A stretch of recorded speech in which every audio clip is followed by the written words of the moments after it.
Le syndrome de l'intestin irritable est en fait un terme qui peut paraître extrêmement complexe, mais qui veut dire quelque chose de, en réalité, tout à fait simple.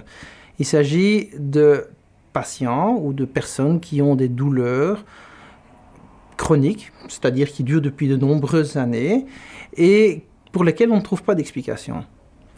Et souvent, on a fait des investigations, on va voir avec une caméra dans les intestins, et on ne trouve pas d'explication. Il n'y a pas d'ulcère, il n'y a pas de cancer, il n'y a pas de polype, il n'y a pas de tumeur, et pourtant, ces personnes ont des douleurs au niveau du ventre.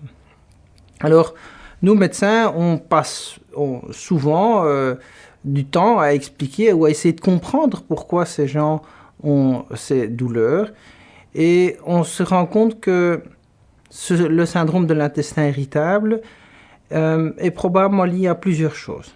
Il est lié à un mauvais fonctionnement du tube digestif et ce mauvais fonctionnement peut se répercuter au niveau de la sensibilité.